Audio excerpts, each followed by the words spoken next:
Assalamualaikum warahmatullahi wabarakatuh. Bismillah, alhamdulillah, wassalatu wassalamu ala rasulillah Sayyidina Maulana Muhammad wa ala alihi wa sahbihi wa la hawla wa la quwwata illa billah, amma ba'du. Pada segenap teman-teman mahasiswa AFI yang kami banggakan, tadi dari pemakalah sudah menyampaikan tentang sejarah Islam di luar Jawa. Tadi juga di makalah kami anggap makalahnya bagus, yakni makalahnya berisi tentang beberapa referensi sejarah, yaitu menceritakan bagaimana kerajaan yang di Aceh itu ada 3, kerajaan Perlak, kerajaan Samudra Pasai, dan kerajaan Aceh sendiri.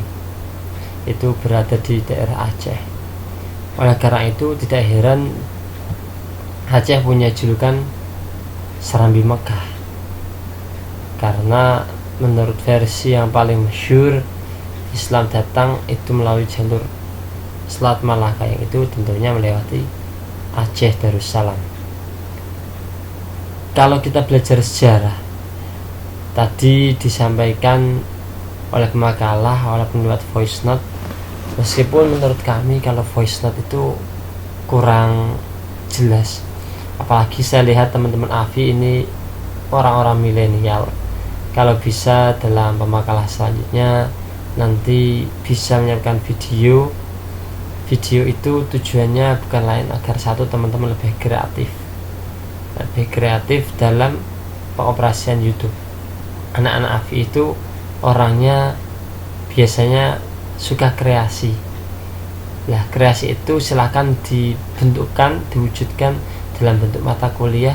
Kalian buat video mata kuliah ini dengan bagus, nanti kalian share, lalu kalian sambil membuat video yang lain singkat-singkat terkait kajian filsafat atau terkait kebiasaan kalian di rumah. Mungkin ada yang di rumah sambil bisnis, buat YouTube dan sebagainya. Itu mungkin bisa jadi salah satu cara teman-teman AFI punya kesibukan lain, yakni sebagai YouTuber.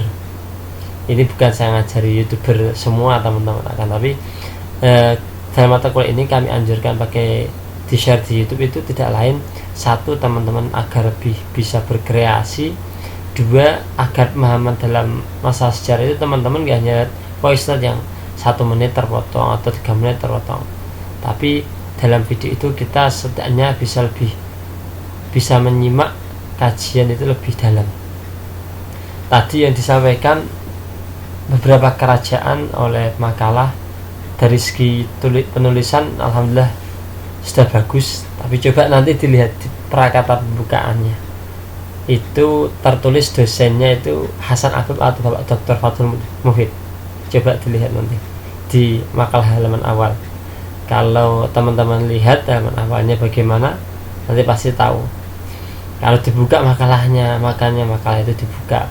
Ketika dikirim di grup, jangan dilihat oh ada makalah dah dibaca. Kita kuliah ini secara daring tujuannya apa? Kita tuh terdapat ilmu. Dapat ilmu ini caranya bagaimana? Meskipun gak di kampus, tapi kita secara daring, teman-teman ini tetap semangat mengikuti dan aktif. Karena perkuliahan ini kalau gak aktif tuh istilahnya ambiar. Jadi kita perkuliahan ini kalau ada teman-teman yang menyampaikan sejarah, contoh tadi sejarah tentang Raja di Aceh, tanya saja, Aceh kenapa kok sekarang mendirikan negara gam? Banyak yang ingin mendirikan negara gam, apa itu ada kaitannya dengan ini? Itu kalau nanti Aceh. Kalau tentang kerajaan di daerah Sumatera, apa itu leluhur dari Ustadz Abdul Somad? Enggak apa-apa. Dalam kuliah ini kita tanya-tanya yang masih ada kaitannya dengan sejarah, enggak apa-apa. Kali saja para ulama yang sekarang ini masih ada keturunannya. Contoh Tuan Guru Zaini Martapura, ini wakilah, beliau juga salah satu keturunan dari Syekh Arsyad Abanjari yang tadi dikisahkan, yang diceritakan oleh pemakalah. Dan hubungan sejarah ini biasanya keturunan itu yang sekarang, kalau teman-teman mengetahui itu biasanya sedikitnya ada kaitannya dengan orang besar terdahulu, karena biasanya orang yang besar sekarang itu punya nasab yang besar dari nenek moyangnya. Mungkin tidak kakeknya secara langsung, bisa saja kakek ibunya ataupun kakek ibunya yang ke-10. Sehingga dalam mata kuliah ini saya harap teman-teman nanti bisa lebih aktif dalam perkuliahan. Lalu dalam makalah tadi kita bisa belajar juga. Ini saya sampaikan pentingnya kenapa kita harus belajar sejarah. Kalau kita belajar sejarah, kita bisa lihat bagaimana kerajaan itu hebat-hebat. Tadi disampaikan ada kerajaan Banjar, kerajaan Gua Talo, lalu ada kerajaan Ternate Tidore. Kita tahu bahwa ya namanya manusia itu pasti ada akhirnya. Sekuat apapun raja, sehebat apapun raja, seluas wilayah apapun raja, dan sekuat pertahanan apapun raja beserta pasukannya, maka nggak akan ada yang bisa menghentikan yang namanya malaikat Israel. Benar nggak? Malaikat Israel itu diutus Allah kepada siapapun, kepada raja terkuat manapun, dan kepada nabi siapapun, semua pasti akan meninggal. Kita belajar sejarah, kita tahu bagaimana orang yang punya posisi sebagai raja besar, contoh Sultan Iskandar Muda, beliau punya kekuasaan besar. Apakah nanti keturunannya bisa meneruskan perjuangannya? Mungkin beliau berkuasa sangat hebat berapa puluh tahun, beliau pasti akan meninggal. Ketika beliau meninggal, apakah keturunannya bisa meneruskan? Itulah PR kita. Kita belajar filsafat di sini, ini pikiran kita kalau bisa dalam. Jadi kita ini sebagai seorang warga bangsa Indonesia, Indonesia ini negara yang kuat. Indonesia ini negara yang kaya akan kekayaan alam. Kita tuh kaya akan keilmuan. Tapi apakah kita bisa meneruskan ini? Apakah kita bisa menurunkan keilmuan kita pada anak-anak kita? Ini yang jadi PR. Dari belajar sejarah ini kita juga tahu bahwa biasanya kerajaan itu runtuh di antara karena ada persekongkolan antara keturunan dan pihak lain, antara orang Islam dengan persekongkolan dengan Belanda. Ada karena apa? Perebutan tahta. Ada apa? Karena perebutan wanita. Ini memang keadaan sejarah zaman dulu, tapi yang namanya sejarah itu seperti roda berputar. Jadi kalau dulu ada raja yang mengguling, kekuasaannya hancur karena perebutan tahta, perebutan wilayah, dan itu semua didasari atas apa? Karena mungkin sebagian ialah karena nafsu.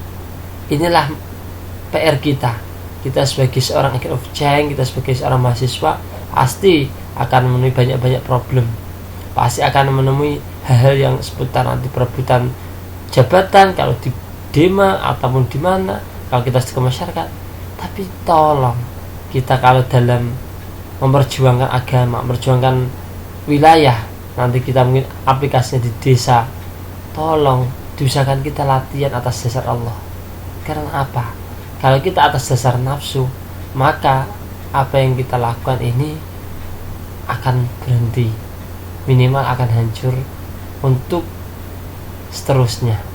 Seperti kerajaan banyak hancur, kenapa? Karena perebutan nafsu, perebutan tahta, wanita, lalu perebutan kerajaan, mendapat uang yang banyak dan sebagainya. Inilah problem kita.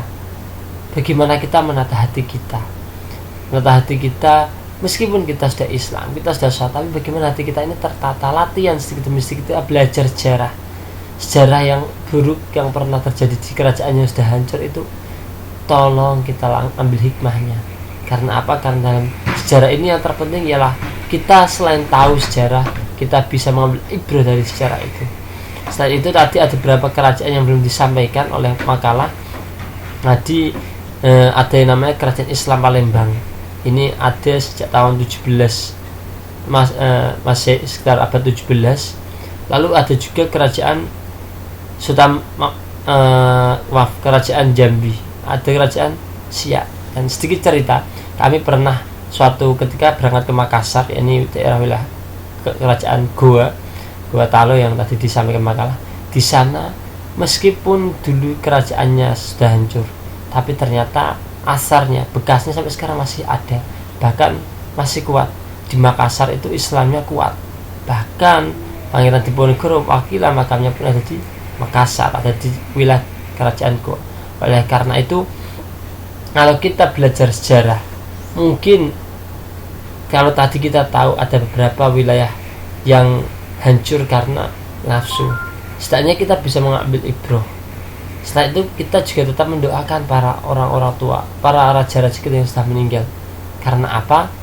Meskipun mereka punya problem, tapi setidaknya berawal dari problem itu, mereka mungkin ada yang meninggal, ada yang apa, mereka masih punya sisa-sisa hal yang baik.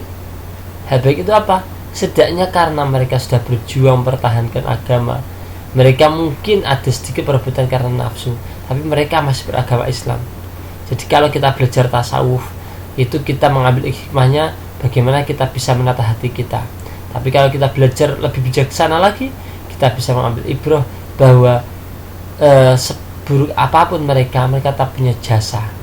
Seburuk apapun orang punya kesalahan orang tua kita, mereka pasti punya jasa. Oleh karena itu jas merah, jangan sekali-kali melupakan sejarah, jangan sekali-kali meninggalkan sejarah. Ini sedikit yang dapat kami sampaikan. Hal ini kami sampaikan juga karena merasa sedih melihat teman-teman AFI kenapa kok jarang aktif di grup. Saya tahu teman-teman punya kesibukan lain, saya tahu teman-teman mungkin agak bosan dengerin kuliah, tapi coba kita ambil sejarah ini sebagai salah satu mata kuliah yang bagaimana membangkitkan hati kita. Selain kita tahu tambah ilmu, kita akan bisa mengambil hikmah-hikmah dari sejarah yang sudah ada. Demikian dari kami. Wa'afu minkum. Wassalamualaikum warahmatullahi wabarakatuh.